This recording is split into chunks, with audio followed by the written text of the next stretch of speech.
Monsieur Seydi Gassama, bonjour. Bonjour. Vous êtes le directeur exécutif d'Amnesty International Sénégal. Qu'en est-il réellement de la situation des droits humains dans le pays? Alors, en ce qui concerne les droits humains, je dirais que le tableau est loin d'être reluisant, même si, comparé à certains pays de la sous-région, on peut dire que la situation est meilleure, mais elle est très loin d'être reluisante, pour plusieurs raisons.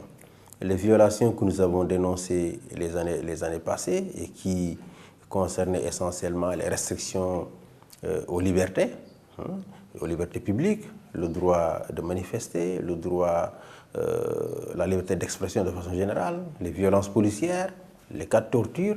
À ces violences se sont ajoutées d'autres formes de menaces aux droits humains et qui sont le résultat de la guerre contre le terrorisme dans laquelle l'État du Sénégal s'est engagé depuis quelque temps. Et qu'on commence déjà à sentir.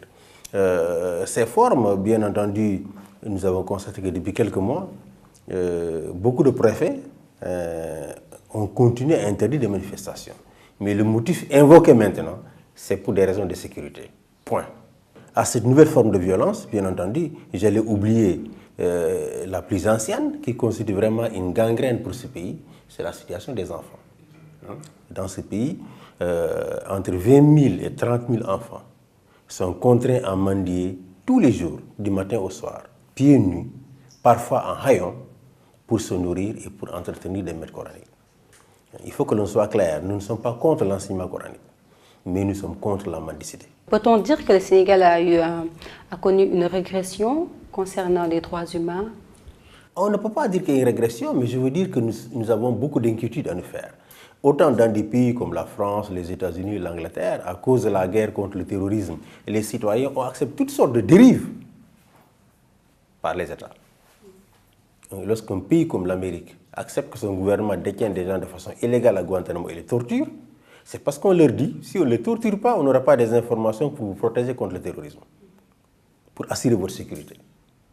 Lorsqu'en France, le gouvernement vote des lois pour espionner les citoyens, les placer sous écoute, violer le droit à la vie privée, c'est parce qu'on leur a dit on a besoin d'espionner tout le monde, n'est-ce pas, pour vous prévenir contre le terrorisme, pour assurer votre sécurité. Manifestement, l'État du Sénégal est en train de s'engager dans cette voie. Le ministre, déjà, comme je l'ai dit tout à l'heure, beaucoup de manifestations sont interdites pour des raisons de sécurité, sans beaucoup plus de motivation. Mais le ministre de l'Intérieur vient d'annoncer devant des députés qui n'ont sans doute pas mesuré la portée de cette déclaration, que les célébrations de fin d'année allaient être interdites. Autrement dit, les réjouissances des jeunes gens allaient être interdites. Alors, c'est une mesure extrême qui n'a pas été prise ni aux États-Unis, ni en France, ni même au Mali, qui sont des pays qui ont déjà fait l'objet d'attaques terroristes. Mais parce que le gouvernement a créé de façon délibérée un climat de peur dans les pays, une hystérie collective dans les pays, bien entendu, nous sommes prêts à tout accepter. J'ai même vu dans la presse que des parents ont dit oui, nous sommes d'accord, nos enfants ne doivent pas faire la fête. Donc, ce sont des mesures que l'État est en train, petit à petit, après avoir créé les conditions d'acceptation de ces dérives-là, est en train d'opérer. Autrement dit, cette mesure, si on l'accepte, on ouvre la porte à d'autres interdictions à caractère politique pour réduire les gens au silence face, n'est-ce pas, au revirement du président Macky Sall par rapport à ses promesses relatives à son mandat. Et cela, nous devons le craindre. Et nous devons faire en sorte que nous mettons en garde les Sénégalais dès maintenant contre ce danger qui guette la démocratie dans ce pays. Et quels sont les types de violations de droits humains qui persistent encore au Sénégal? La violence policière, elle persiste. Elle persiste. Il y a un mois, à Louga, un jeune garçon d'une vingtaine d'années est mort à la suite d'affrontements avec la police lors de marches navétanes. Il y a à peu près 2 semaines, à la brigade de Yarakh, un jeune homme contre qui une plainte avait été déposée par son employeur est mort à la brigade de gendarmerie de Yarakh. Alors, dans un petit pays comme le Sénégal, si tous les mois, nous devons avoir 1 cas ou 2 cas de décès, du fait d'abord de faute de sécurité, c'est extrêmement grave. Même dans un pays comme le Nigeria, où ils sont presque 200 millions d'habitants, on n'observe pas ce genre de situation. Monsieur Gassama, dans la synthèse du dernier rapport d'Amnesty International, on soulignait un recours excessif à la force des forces de défense et de sécurité juste pour un maintien de l'ordre. Ce constat a-t-il évolué? Donc, le problème que nous avons au Sénégal, c'est l'inobservation par les membres des forces de sécurité des normes et standards internationaux en matière de maintien de l'ordre. À cause de l'impunité dont ils bénéficient lorsqu'ils tuent des personnes. Deuxièmement, à cause également du manque de formation ou de l'inadaptation de la législation nationale par rapport aux textes internationaux qui régissent le maintien de l'ordre.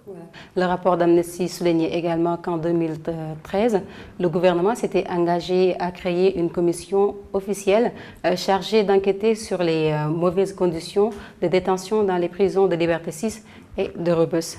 Le dossier n'avait pas progressé à la fin de l'année 2014. Qu'en est-il actuellement? Alors, nous ne sommes au courant d'aucune commission qui a été mise en place pour faire une telle enquête. D'aucune commission. Alors, même s'il existe, pour ce genre de commission qui concerne les conditions de détention, qui sont une préoccupation de tous les Sénégalais, les résultats devaient être rendus publics. Dans un État démocratique, ce genre d'enquête, on ne le met pas dans le tiroir où elle ne reste pas confidentielle. On la rend publique pour informer l'opinion. Parce que les fonds nécessaires à améliorer ces situations dans les prisons, ce sont quand même l'argent des contribuables sénégalais. Il faut leur montrer que la situation est suffisamment grave pour que le peuple puisse consentir un sacrifice financier pour construire une prison. Et au niveau d'Amnesty Sénégal, quelles sont les démarches qui sont entreprises pour venir à fin des différents cas de violation de droits humains qu'on note au Sénégal? Écoute, nous sommes en dialogue permanent avec les autorités, malgré les échanges verbaux parfois extrêmement violents qu'il y a entre nous. Nous essayons de maintenir le fil du dialogue. Nous avons la chance d'avoir un ministre de la Justice qui vient du mouvement des droits humains, qui n'a pas besoin d'être sensibilisé par rapport à ces questions-là. Il n'a pas besoin d'être sensibilisé. Mais malheureusement, monsieur le ministre est dans un système où lui, indubitablement, il croit toujours dans les droits humains, mais les gens qui l'entourent dans le gouvernement, et même au palais, ne sont pas des gens qui ont la même sensibilité par rapport aux droits humains. Et nous comprenons que les réalisations soient difficiles, ou les promesses soient difficiles à prendre forme. Parce que si vous êtes seul au milieu des gens pour qui les droits humains sont tout à fait secondaires, et leur réaction à chaque fois qu'il y a des violations des droits humains montre effectivement que pour eux, c'est des choses secondaires. Bien entendu, les progrès deviennent extrêmement difficiles. D'accord. Monsieur Gassama, merci. C'est moi qui vous remercie.